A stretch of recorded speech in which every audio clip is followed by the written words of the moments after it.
There is a molecule that governs almost everything you care about when it comes to motivation, focus, drive, and the experience of satisfaction.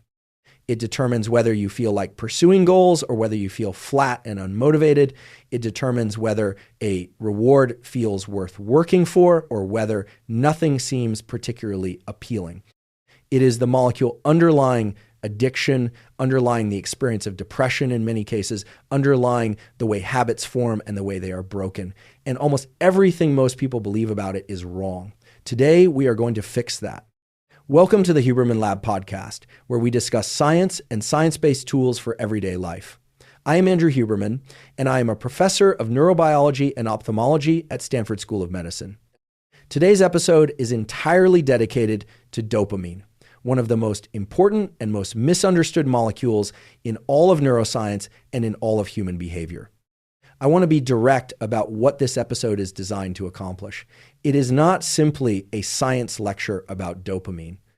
It is a practical manual for how to manage your dopamine system intelligently so that you can sustain high levels of motivation, maintain focus, pursue your goals with genuine energy, and avoid the specific traps that modern life, with its abundance of dopamine-triggering stimuli, sets for all of us. By the end of this episode, you will understand how dopamine actually works at the level of neural circuits and cell biology, why dopamine depletion occurs and what produces it, how to measure the health of your dopamine system through your own subjective experience, and 14 specific tools for managing dopamine to support motivation, focus, the avoidance and combat of addiction, and the maintenance of a baseline emotional state that is genuinely functional and genuinely satisfying. Timestamps are in the description below so you can navigate directly to what is most relevant to you. Before we get into without further ado, let's dive in. Let me start with the most important conceptual correction about dopamine that I can offer, because I think it is foundational to everything else.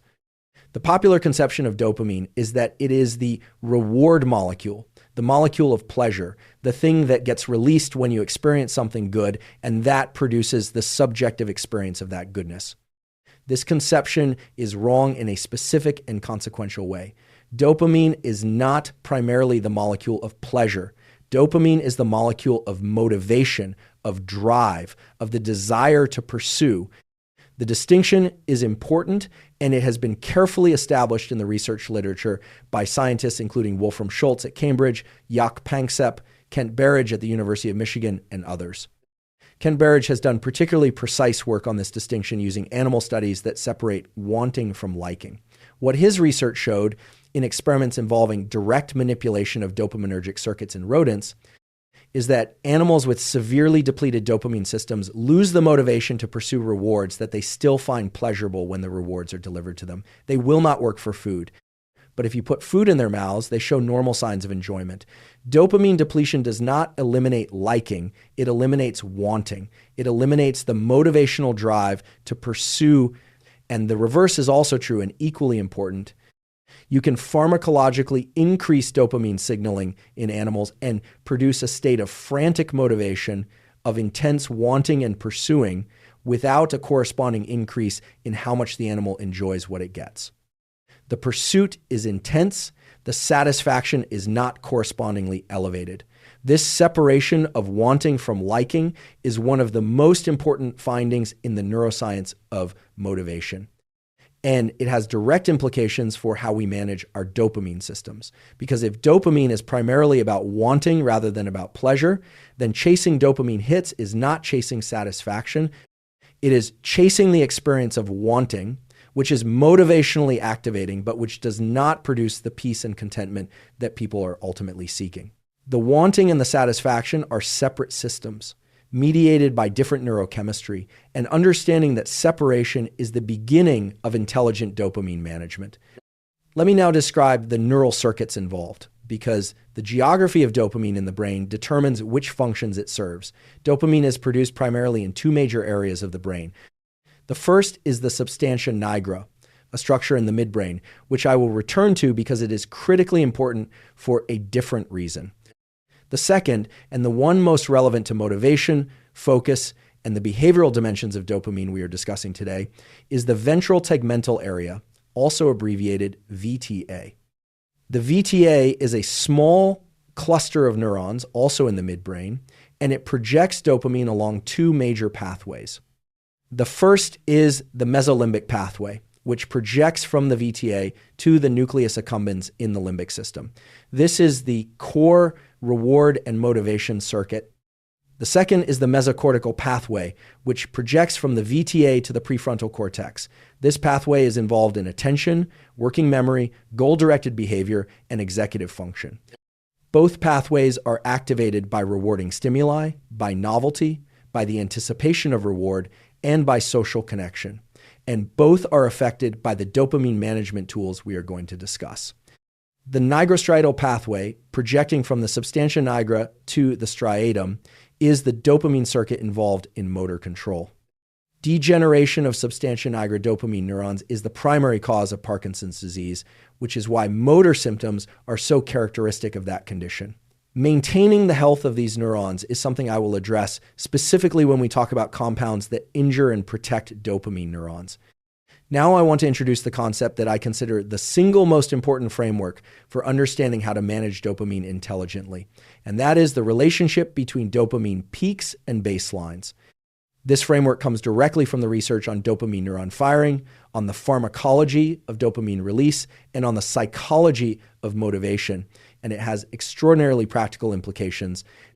Baseline dopamine is your tonic level of dopamine activity, the ongoing level of dopamine signaling that characterizes your neural state between specific dopamine triggering events. It is your motivational resting state, your baseline level of drive and engagement with life. When your baseline dopamine is high, the world feels interesting, goals feel worth pursuing, effort feels possible, and you experience a general quality of forward-leaning engagement with your experience. When your baseline dopamine is low, the world feels flat, motivation is absent, nothing feels particularly worth doing, and even pleasurable activities produce muted responses. Phasic dopamine peaks are the transient stimulus-driven increases in dopamine above baseline that occur in response to rewarding stimuli, anticipated rewards, or novel experiences. These peaks are the dopamine spikes that people colloquially refer to as dopamine hits. And here is the critical relationship that most people do not understand. The height of a phasic dopamine peak and the subsequent level of your baseline are inversely related. The higher the dopamine peak produced by a given stimulus, the greater the drop in dopamine below your previous baseline that follows it. This is not a choice or a moral failing. It is the cell biology of dopamine. And understanding it is essential for making intelligent decisions about how you pursue dopamine. The mechanism at the cellular level involves two processes. First, dopamine neurons firing intensely in response to a high-amplitude stimulus release large amounts of dopamine into synaptic clefts. This dopamine binds to receptors on postsynaptic neurons, producing the motivational and rewarding effects. But the presynaptic neuron has a limited pool of dopamine available at any given time, and an intense peak depletes that pool. Second, the high levels of synaptic dopamine produce receptor downregulation. The postsynaptic neuron, faced with chronically elevated dopamine signaling, reduces the number or the sensitivity of its dopamine receptors as a homeostatic adaptation. Fewer receptors means that the same amount of dopamine produces less effect. And when the peak subsides and dopamine levels return toward baseline, the reduced number and sensitivity of receptors means that the baseline level of dopamine is now producing less effect than it did before the peak. The subjective experience is a drop below the previous baseline, a state of reduced motivation, reduced pleasure, reduced drive that can range from mild flatness to significant anhedonia depending on the magnitude of the initial peak. This is the dopamine trough. And it is the mechanism underlying the inevitability of tolerance to every dopamine-elevating substance and behavior, the mechanism underlying the disappointing flatness that follows intense highs, and one of the primary mechanisms underlying addiction. The addiction process can be understood precisely in terms of this peaks and baseline framework. In the early stages of addiction, a substance or behavior produces an intense dopamine peak that is rewarding. But the subsequent trough drops the baseline. The person feels worse than they did before using. The drive to use again is now not just the desire for the initial pleasure, but the desire to escape the discomfort of the trough. And with repeated use, two things happen. The peak gets smaller because the receptors have been downregulated and the dopamine synthesis machinery has adapted, and the trough gets deeper because the baseline has been progressively suppressed. The person is now using primarily to try to return to a normal baseline rather than to reach a peak of pleasure. And they will often continue using even when they no longer find it particularly pleasurable, simply because the alternative, not using, means staying in the trough with a baseline that is now significantly below normal. This is the neurobiological basis of compulsive use. And understanding it makes the apparent irrationality of addiction completely comprehensible. It is not irrational. It is a predictable response to a specific neurological state. Sponsor break, 1 to 2 minutes. The concept of dopamine stacking is the second major framework I want to establish before getting into the tools. Dopamine stacking is the practice of combining multiple dopamine-elevating stimuli simultaneously, and it is one of the most common and most damaging things people do to their dopamine systems without realizing it. The examples are pervasive in modern life. Drinking coffee and listening to high-energy music while taking a pre-workout supplement before going to the gym, combining pornography with masturbation, using alcohol and socializing and music simultaneously at a party, playing video games while eating hyperpalatable food, scrolling social media while eating and listening to a podcast. Each of these individual activities elevates dopamine to some degree. Combined, they produce a summed dopamine peak that is substantially higher than any single component would produce. And as we just established, the height of the peak determines the depth of the subsequent trough. The person who always needs coffee and music and supplements to feel motivated for a workout has progressively raised the threshold of stimulation required to activate motivation to train. The baseline has been pulled down by the repeated high peaks. Training without those stimuli feels not just less enjoyable, but actively aversive because the baseline dopamine is now insufficient to generate the motivation to push through difficulty without the augmentation. This is dopamine stacking, and it is a trap that is extraordinarily easy to fall into and genuinely difficult to get out of. The practical implication is important. It does not mean never enjoy multiple pleasures simultaneously. It means being deliberate about not always combining dopamine-elevating stimuli, because doing so chronically progressively erodes your baseline and your capacity for motivation from the baseline. The person who occasionally trains without music and without stimulants, who occasionally eats without screens, who creates regular periods of low dopamine stimulation in their life, is maintaining the sensitivity of their reward system in a way that the person who always stacks dopamine is not. This is one of the most counterintuitive pieces of advice I can offer. To protect your motivation, regularly do less, not more, in terms of the intensity of your dopamine elevating environment. Now let me go into the 14 tools for managing dopamine. I want to be precise and specific about each one because the practical value of this episode depends on that precision. Tool 1, leverage the anticipation of reward rather than just the reward itself. The research of Wolfram Schultz and others has shown that dopamine neurons fire maximally, not in response to the reward itself, but in response to the anticipation of the reward, particularly in context of uncertainty about whether the reward will arrive. This is why gambling is so addictive, why variable ratio reinforcement schedules produce the most persistent behavior, and why the anticipation of something good often feels better than the thing itself. The practical application, you can deliberately cultivate the feeling of excited anticipation toward the work you want to do, not just toward the outcomes you want to achieve. Research on what is sometimes called subjective value, assignment to process rather than outcome, developed in the context of growth mindset research and extended by work on intrinsic motivation, suggests that deliberately thinking about why an activity is interesting, meaningful, or challenging in a way that appeals to you before beginning, it increases the dopamine response to the engagement with the activity itself. You are making the process, not just the outcome, into the source of anticipated reward. Tool 2, achieve and maintain elevated baseline dopamine through behavioral tools before resorting to chemical tools.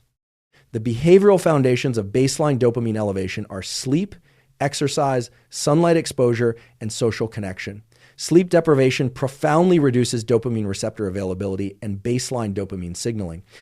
Research has shown that even one night of poor sleep reduces dopamine receptor density in the striatum by up to 17%. This is one of the primary mechanisms by which sleep deprivation produces the flatness and reduced motivation that characterizes the sleep-deprived state. Adequate sleep, 7 to 9 hours for most adults, is the most potent available tool for maintaining healthy baseline dopamine. Exercise, specifically cardiovascular exercise of moderate to high intensity, increases baseline dopamine and dopamine receptor density through multiple mechanisms, including upregulation of dopamine synthesis, increased expression of vesicular monoamine transporter 2, which packages dopamine for release, and increases in BDNF, which supports dopamine neuron health. The effect of exercise on baseline dopamine is not primarily through acute peaks during the exercise itself, but through sustained upregulation of dopamine system capacity over time with regular practice. Sunlight exposure in the morning, within the first 30 to 60 minutes of waking, activates neurons in the eye that project to the suprachiasmatic nucleus and influence dopamine release in ways that support mood and motivation throughout the day. And social connection, including genuine positive social interaction, activates dopamine release through multiple pathways and is one of the most reliable tools for baseline elevation available. Tool 3, use cold water exposure for acute and sustained dopamine elevation. Research published by Manfred Shedlowski and colleagues and others has shown that cold water immersion produces a sustained and significant increase in dopamine that is quite different from the acute spike produced by many other dopamine elevating stimuli. Whereas most dopamine spikes are followed by troughs, the cold water immersion response produces a more gradual and more sustained elevation in dopamine that persists for hours after the exposure. Studies have shown increases in dopamine of approximately 250% above baseline that sustain for up to 3 hours following cold water immersion at temperatures of around 14 degrees Celsius or approximately 57 degrees Fahrenheit. This is a remarkable effect. And because the elevation is gradual and sustained rather than sharp and spike-like, the subsequent receptor downregulation and trough are less pronounced. Cold water immersion appears to elevate baseline dopamine through mechanisms that include increases in norepinephrine, activation of the locus coeruleus, and upregulation of dopamine synthesis over time with regular practice. Practical implementation: a cold shower at the end of a warm shower, cold water immersion in a bath or cold tub, or outdoor cold water exposure. The duration that produces the effect is approximately 1 to 3 minutes at genuinely cold temperatures. This is not comfortable, which is actually part of its value, as I will describe when we discuss Tool 8. Tool 4, time your caffeine consumption to protect dopamine receptor availability. This is one of the most specific and most actionable findings from the research on caffeine and dopamine. Caffeine itself does not directly increase dopamine release in the way that, for example, amphetamine does. Rather, caffeine works primarily by blocking adenosine receptors. Adenosine is a neuromodulator that accumulates during waking hours and produces sleepiness when it binds to its receptors. By blocking adenosine receptors, caffeine reduces the sleepiness signal and indirectly allows dopamine and other alert-promoting neuromodulators to have a more prominent effect. However, the indirect enhancement of dopamine signaling through adenosine receptor blockade does have some effect on dopamine receptor availability and sensitivity over time with chronic use. And critically, when you consume caffeine, the context in which you consume it determines what that caffeine gets associated with through conditioning. Caffeine consumed before something rewarding like exercise or social connection becomes associated with those contexts. The dopamine released in those contexts begins to be conditioned to the cue of caffeine, meaning caffeine itself begins to produce anticipatory dopamine release. The practical implication is that caffeine consumed strategically before activities that involve genuine engagement can enhance your dopamine response to those activities over time through conditioning.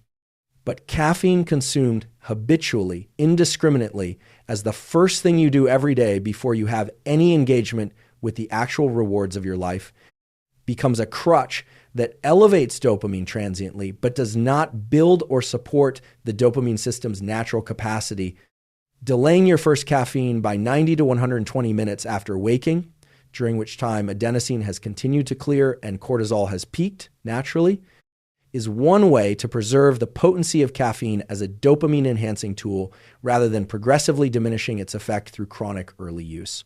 Tool 5, use intermittent reward schedules to maintain dopamine motivation. The research on intermittent reinforcement schedules from the operant conditioning literature and the neuroscience of dopamine prediction errors from Wolfram Schultz's work converge on a specific finding. The most powerful dopamine responses occur not to predictable rewards, but to unpredictable rewards in contexts where reward is possible. The dopamine neuron firing pattern that produces the strongest motivational state is the pattern that occurs when you sometimes get the reward and sometimes do not, and you cannot fully predict which will happen. This is the variable ratio reinforcement schedule that drives compulsive gambling, compulsive social media checking, and compulsive use of many other platforms designed to exploit this mechanism. But you can deliberately engineer this effect in service of your own motivation rather than letting platforms engineer it against you. The practical tool is this: occasionally and deliberately celebrate your own progress in ways that are variable and unpredictable rather than fixed and predictable. Occasionally reward yourself for effort rather than outcome, and engage in activities where the outcome is genuinely uncertain. The uncertainty, when combined with genuine engagement, produces the dopamine response that is most sustaining for long-term motivation. Tool 6, perform a dopamine fast or reset when you notice significant motivation loss. When you notice that activities that should be rewarding feel flat, that your baseline motivation is low, that nothing seems particularly appealing, these are signs that your dopamine system has been chronically overstimulated and that your baseline has dropped. The response that most people have is to seek more intense stimulation to try to overcome the flatness. This is the wrong response because it deepens the trough. The correct response is a deliberate period of low dopamine stimulation that allows your dopamine receptors to upregulate and your dopamine synthesis machinery to replenish. A dopamine fast in this context does not mean eliminating all pleasure or all reward from your life. It means deliberately reducing the intensity and the stacking of dopamine elevating stimuli for a period of 1 to several days. No highly stimulating media, no pornography, no recreational drugs or alcohol, minimal social media, minimal highly processed food, minimal highly stimulating entertainment. What remains is the ordinary rewards of life, conversation, nature, reading, mild exercise, food that is nourishing but not hyperpalatable. For most people, 1 to 3 days of this reduced stimulation environment produces a meaningful restoration of dopamine sensitivity, demonstrated subjectively by the return of interest and engagement with things that had felt flat. The length of the reset needed is proportional to the degree of overstimulation and the resulting trough.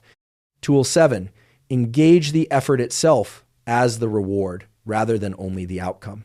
This is one of the most important and most powerful tools available, and it is one that requires genuine psychological practice rather than pharmacological or supplemental intervention. The research by Kylie Broderick and others on motivation and by the group working in the framework of self-determination theory has shown that when people find intrinsic motivation in the process of an activity, when the effort and engagement itself is experienced as rewarding rather than merely as the cost of the eventual outcome, they sustain motivation over longer periods and through greater difficulty than when motivation is purely outcome-directed. The neuroscience mechanism is that you can generate dopamine from the pursuit itself rather than exclusively from the reward. The challenge, the problem solving, the improvement, the engagement can all become sources of dopamine through deliberate attentional practice. The practical technique? During effortful activities, deliberately redirect attention to what is interesting, challenging, or meaningful about the activity itself, rather than only tracking progress toward the outcome. The growth mindset research from Carol Dweck's group at Stanford and the self-determination theory work on autonomy, competence, and relatedness as sources of intrinsic motivation, all support the cultivability of this orientation. Tool 8, use difficult activities without external dopamine augmentation to build intrinsic motivation capacity. This tool follows directly from the discussion of dopamine stacking. When you consistently perform activities that require effort and focus, exercise, deep work, skill acquisition, without adding external dopamine elevating stimuli like music, stimulants, and social media, you force the dopamine system to generate its own reward signal from the activity itself. Over time, this trains the dopamine system to be responsive to the intrinsic rewards of effortful engagement rather than requiring external augmentation. The initial period of this practice is uncomfortable because the activities feel less rewarding without the external stimulation. But over weeks of consistent practice, intrinsic responsiveness develops and the activities begin to generate their own genuine dopamine signal. This is one of the primary mechanisms by which elite performers in any domain develop the capacity to sustain motivation through difficulty. They have trained their dopamine system to be responsive to the intrinsic rewards of their practice rather than depending on external augmentation. Tool 9, manage your dopamine system around your menstrual cycle if applicable. Research by Tali Sharot and others and by groups studying sex differences in dopamine pharmacology has documented significant variation in dopamine receptor density and dopamine responsiveness across the menstrual cycle, driven by the varying levels of estrogen and progesterone. Estrogen in particular has a significant and well-documented stimulatory effect on dopamine signaling, upregulating dopamine synthesis and receptor expression. The follicular phase, when estrogen is rising, is associated with higher baseline dopamine and greater dopamine responsiveness. The luteal phase, after ovulation when progesterone rises and then both hormones drop before menstruation, is often associated with reduced dopamine tone. This is one of the contributing neurochemical factors to the reduced motivation, lower mood, and increased difficulty with focus that many people experience in the premenstrual period. Understanding this as a neurochemical reality rather than as a character failing allows for more intelligent management of demands and expectations across the cycle. Tool 10, protect your dopamine neurons from damage through specific behavioral and dietary choices. The substantia nigra dopamine neurons that are destroyed in Parkinson's disease are particularly vulnerable to oxidative stress and to mitochondrial dysfunction. Several compounds and behaviors significantly increase this vulnerability. Methamphetamine and MDMA are directly toxic to dopamine neurons, destroying the axon terminals of dopamine neurons in the striatum through oxidative mechanisms. This damage is partially reversible with extended abstinence, but the evidence for full recovery is not strong. Heavy alcohol use is associated with reduced dopamine neuron density and reduced dopaminergic signaling capacity over time. And chronic sleep deprivation, as mentioned earlier, reduces dopamine receptor availability and impairs dopamine neuron function through multiple mechanisms. On the protective side, caffeine from coffee is associated in epidemiological studies with reduced incidence of Parkinson's disease, suggesting some neuroprotective effect for dopamine neurons from specific compounds in coffee, including chlorogenic acids and other polyphenols. Physical exercise has been shown to increase GDNF, glial cell line-derived neurotrophic factor, which is one of the primary neurotrophic factors supporting dopamine neuron survival and health. And dietary antioxidants, through their reduction of oxidative stress, broadly support neuron health, including dopamine neuron health. Tool 11, use tyrosine-containing foods and L-tyrosine supplementation as a dopamine precursor strategy. Dopamine is synthesized from the amino acid tyrosine. Tyrosine is converted to L-dopa by the enzyme tyrosine hydroxylase, and L-dopa is then converted to dopamine by aromatic amino acid decarboxylase. Dietary tyrosine, found in protein-rich foods including chicken, turkey, fish, eggs, dairy, soy, and nuts, provides the substrate for this synthesis. Ensuring adequate protein intake provides adequate tyrosine for dopamine synthesis at baseline.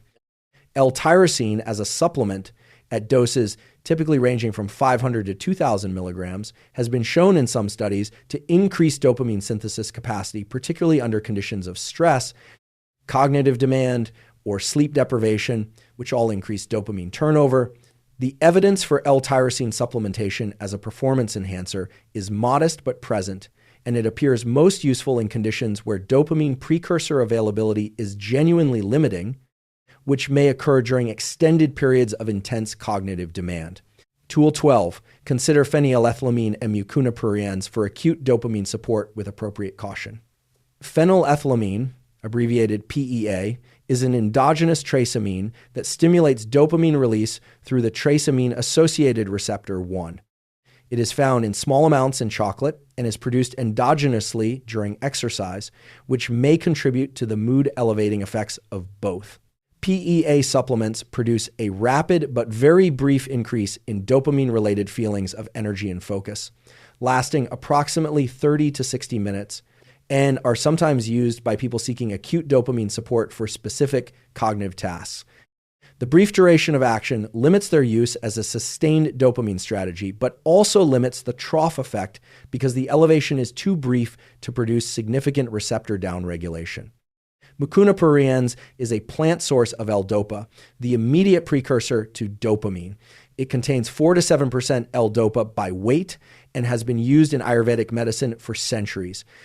Standardized extracts producing doses of approximately 100 to 200 milligrams of L-dopa have been shown in some studies to increase dopamine and to improve mood, motivation, and cognitive function. However, L-dopa has a narrow therapeutic window, and its use outside of the medical management of Parkinson's disease and related conditions carries risks, including nausea, dyskinesias with high doses, and the potential for the same tolerance and dependency dynamics that affect any directly dopaminergic intervention. I include it here as information rather than as a general recommendation. Tool 13, use the combination of omega-3 fatty acids and specific pro-dopaminergic supplements with acetylcholine supporting supplements for synergistic effects. Several lines of research converge on the importance of omega-3 fatty acids, particularly EPA and DHA, for maintaining dopamine system health. Omega-3 fatty acids influence the fluidity of neuronal membranes, which affects receptor function and neurotransmitter release. Research has shown that adequate omega-3 fatty acid levels support dopamine receptor expression and dopaminergic signaling in ways that are relevant to motivation and mood. EPA at doses of 1 to 3 grams per day has the most consistent evidence for mood support. The synergy between dopaminergic and cholinergic systems is an additional consideration that I want to address specifically because it is often overlooked. Acetylcholine and dopamine work in opposition and in concert in ways that are important for cognitive function and motivation. In the striatum, dopamine and acetylcholine have an antagonistic relationship, with dopamine generally inhibiting striatal acetylcholine release and acetylcholine modulating dopamine-dependent learning and habit formation. But in the prefrontal cortex, acetylcholine supports sustained attention and working memory in ways that complement dopaminergic goal-directed motivation. Supplements that support acetylcholine synthesis and release, including alpha-GPC at doses of 300 to 600 milligrams and huperzine A, which inhibits acetylcholine breakdown, may complement pro-dopaminergic interventions by supporting the attentional and working memory functions that dopamine-driven motivation requires to translate into effective action. Alpha-GPC has the additional benefit of modest evidence for supporting growth hormone release, which may have indirect effects on dopamine neuron health. Tool 14, use deliberate practices for increasing the perceived reward value of neutral activities. This is the most psychologically demanding but the most lastingly valuable tool in this list because it addresses the root of sustainable motivation without pharmacological or dietary intervention. The perceived reward value of an activity is not a fixed property of the activity. It is a construction of the brain that can be influenced by attention and by expectation. Research on placebo effects in the domain of motivation and performance has shown that when people are told that an activity is interesting, meaningful, or rewarding, their subjective experience of the activity and their subsequent dopamine response to it are measurably altered. More strikingly, research on what is called subjective value assignment in the context of mindset interventions has shown that deliberately engaging with why an activity matters, what is meaningful about the engagement with it, what makes it genuinely interesting, changes the neural response to the activity in the direction of greater reward value. The practical version of this tool: before beginning any activity that requires effortful engagement, spend 1 to 2 minutes in genuine reflection on what is interesting, challenging, or meaningful about it. Not manufactured enthusiasm, genuine engagement with what is actually interesting. And during the activity, practice periodically redirecting attention to those aspects rather than exclusively to the discomfort or the effort. Over time, this deliberate attentional practice reconditions the dopamine response to the activity, building genuine intrinsic motivation that does not depend on external augmentation. Now let me address the question of sustained increases in baseline dopamine through a synthesis of everything we have covered. The practices that most reliably produce sustained elevation of baseline dopamine over weeks and months are regular vigorous exercise, consistent high-quality sleep, consistent morning light exposure, social connection, and the deliberate management of dopamine stacking by creating regular periods of low external stimulation. These are not exciting interventions. They do not produce the dramatic acute effects of stimulant drugs or other high-intensity dopamine-elevating experiences. But they work through the fundamental biology of dopamine system upregulation, increased synthesis capacity, increased receptor density, and improved dopamine neuron health. And their effects compound over time rather than eroding through tolerance. The person who has maintained these practices for a year has a meaningfully different dopamine system than they had when they started. More receptors, more synthesis capacity, greater baseline sensitivity, and therefore a greater capacity for genuine motivation and genuine satisfaction from ordinary life. This is not mysticism or wishful thinking. It is the biological consequence of treating your dopamine system with intelligence rather than with the brute force of maximal stimulation. I also want to address the question of depression through the dopamine lens, because low dopamine tone is one of the significant neurobiological features of major depressive disorder and of anhedonia specifically.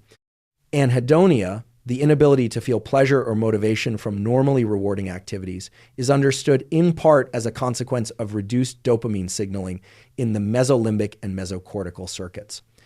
Several pharmacological treatments for depression work in part through dopamine mechanisms. Bupropion, sold under the brand names Wellbutrin and Zyban, is a dopamine and norepinephrine reuptake inhibitor that works by blocking the reuptake of dopamine and norepinephrine from synapses, thereby increasing their availability. It is distinctive among antidepressants in its direct dopaminergic mechanism, which is why it has particular effectiveness for the anhedonic and amotivated features of depression, and why it also reduces nicotine craving through dopaminergic mechanisms. I am not prescribing anything here.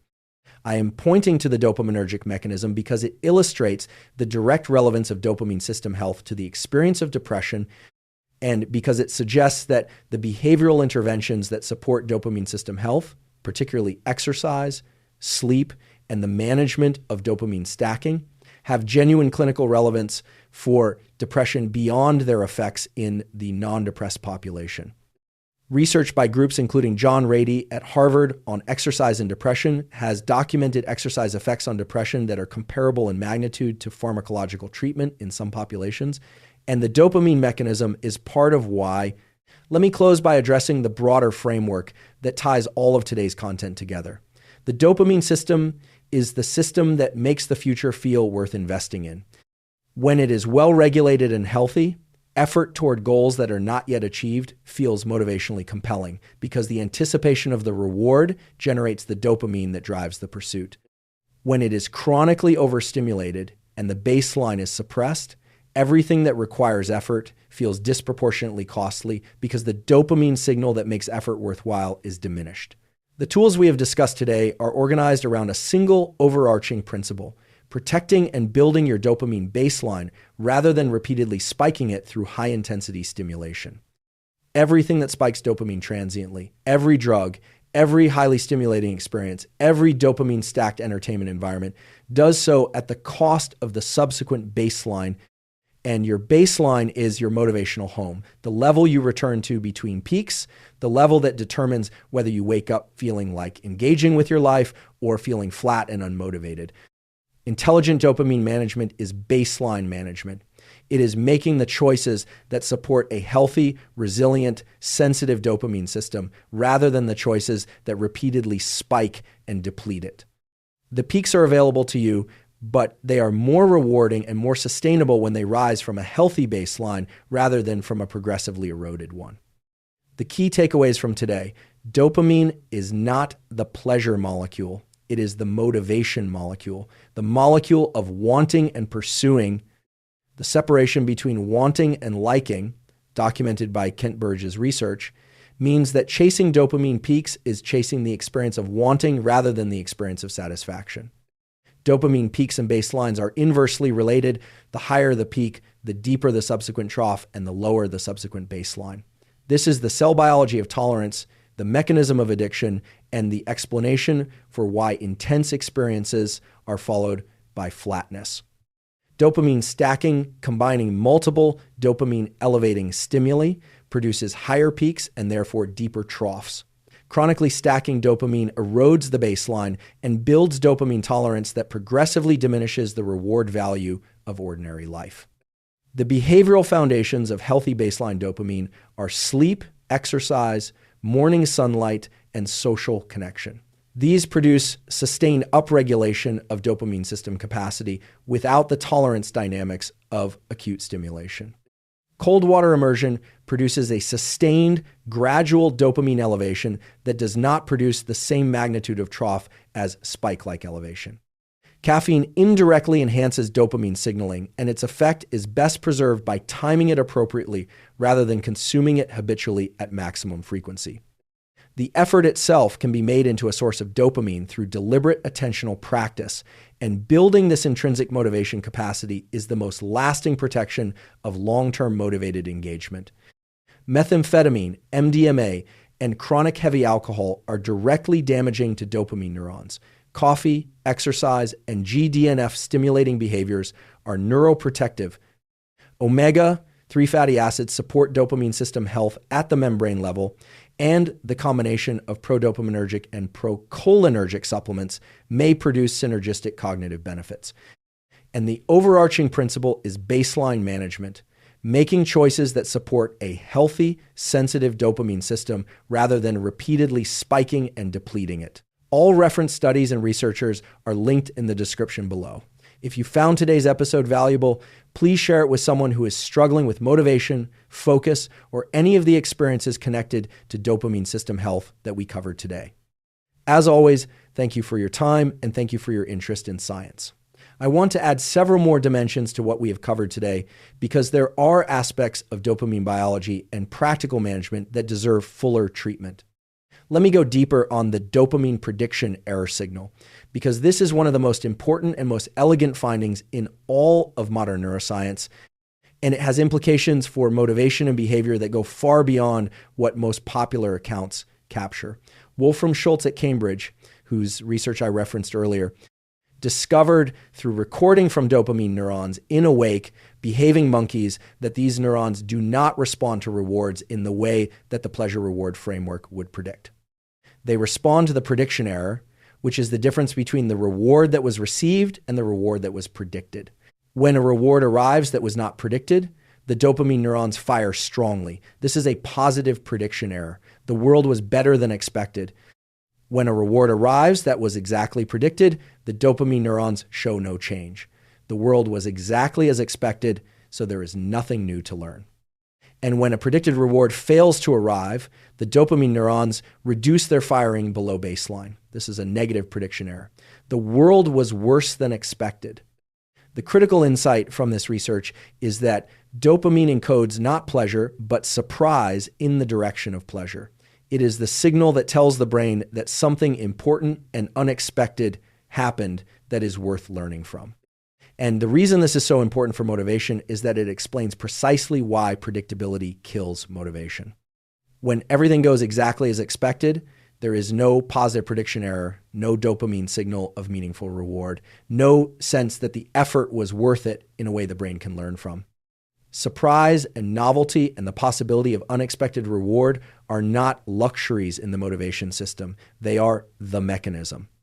This has a very direct practical implication that I want to make explicit.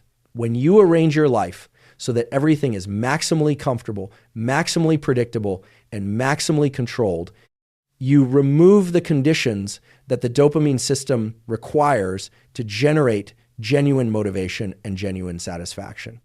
A certain amount of uncertainty, a certain amount of novelty, a certain amount of genuine challenge where the outcome is not predetermined is not just psychologically healthy. It is neurobiologically necessary for the dopamine system to function in the way that produces sustained motivation. This is one of the reasons that people who achieve a stable and comfortable life sometimes feel paradoxically unmotivated and dissatisfied. They have reduced the prediction error signal to near zero. Nothing is surprising. Nothing is uncertain. And the dopamine system, calibrated to respond to positive prediction errors, has nothing to respond to. The antidote is not more stimulation. It is genuine challenge in domains that matter, genuine novelty, genuine uncertainty about outcomes in activities that are worth engaging with. The brain needs to be in the position where it genuinely does not know if the effort will pay off, because that is the condition that produces the dopamine prediction error that drives and sustains motivation. I also want to go deeper on the specific neurochemistry of how exercise increases dopamine, because I think the mechanism is more specific and more instructive than just saying exercise is good for your brain. Exercise, particularly aerobic exercise of moderate to high intensity, increases the transcription of the gene for tyrosine hydroxylase, the enzyme that converts tyrosine to L-DOPA in the first step of dopamine synthesis. This means that regular exercise literally increases the rate at which dopamine is being made. It also increases the expression of vesicular monoamine transporter 2, the protein that packages dopamine into vesicles inside dopamine neurons for subsequent release. More vesicular packaging capacity means more dopamine available for release. And exercise increases the expression of NER1, a transcription factor that is essential for the development and maintenance of dopamine neurons in the substantia nigra. Research has shown that NER1 activity is neuroprotective for dopamine neurons, which is part of the explanation for the epidemiological finding that physically active individuals have significantly lower risk of Parkinson's disease. The GDNF effect I mentioned earlier, glial cell line-derived neurotrophic factor, is also relevant here.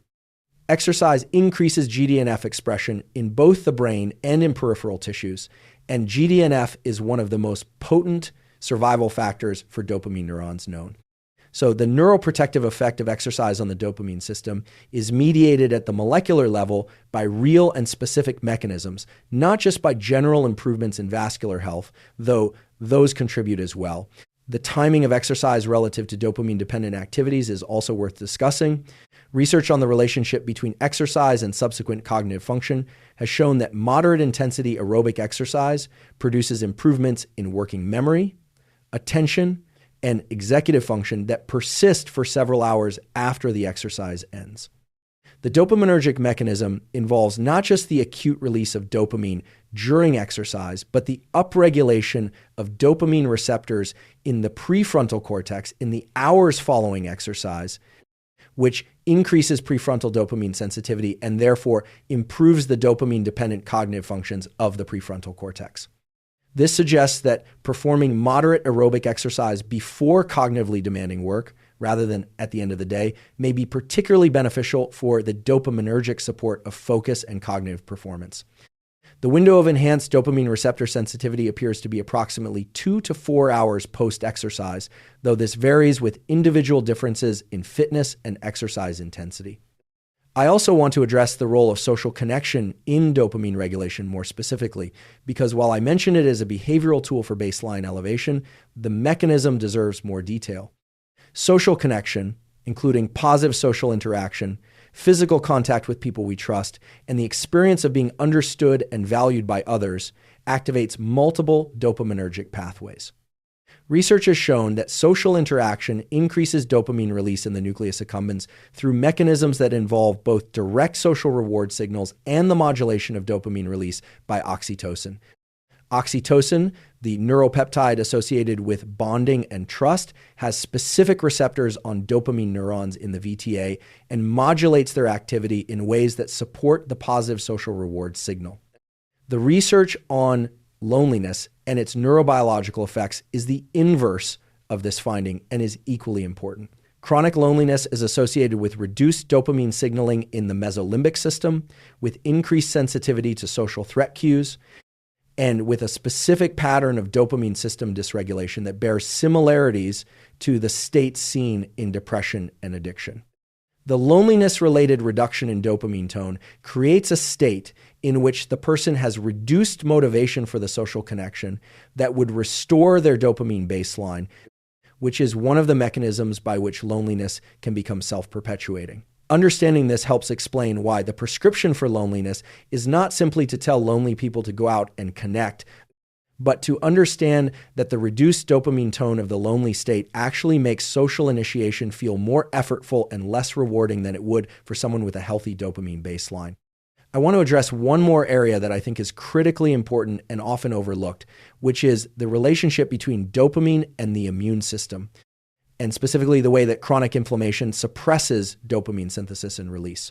Research has established bidirectional communication between the immune system and the dopaminergic system.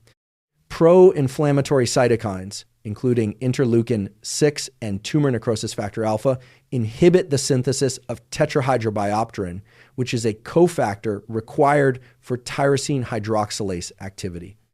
This means that chronic systemic inflammation directly reduces the rate of dopamine synthesis.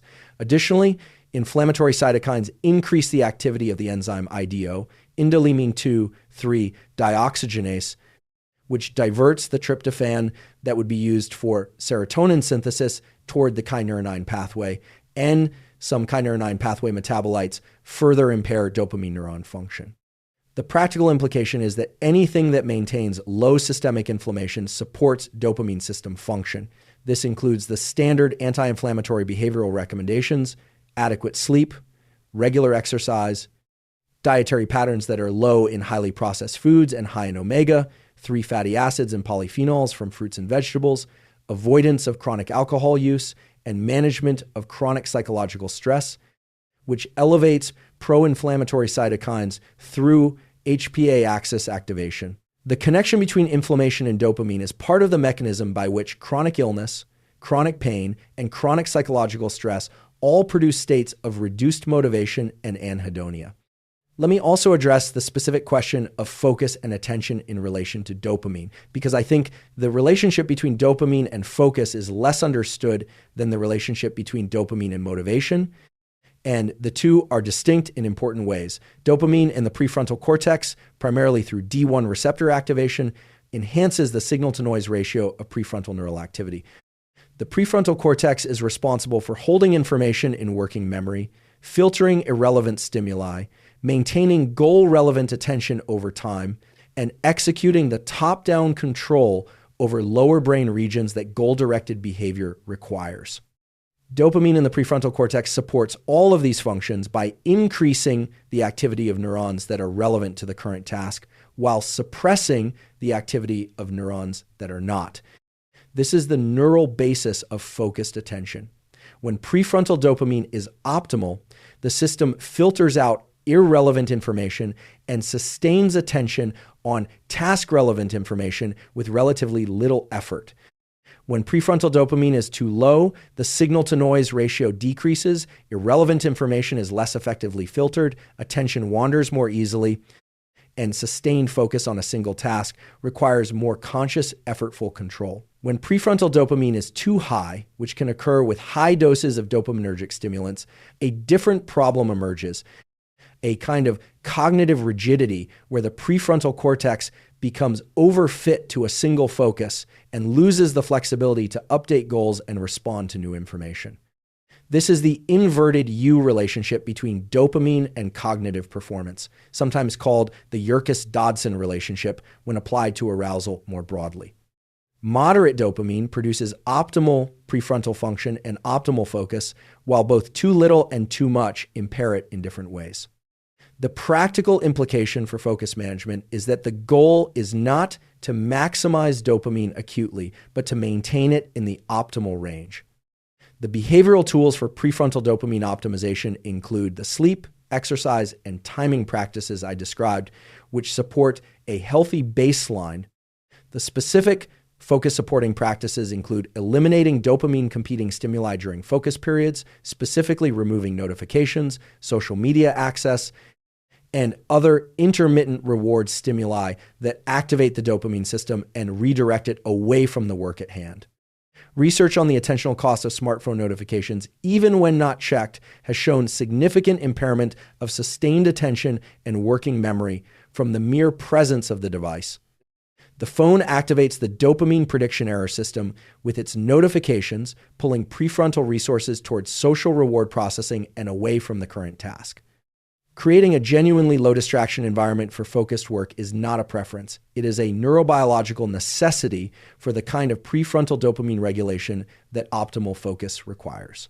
The relationship between the norepinephrine system and the dopamine system is worth a brief treatment because the two systems are closely related and are often activated together in ways that are relevant to motivation and focus.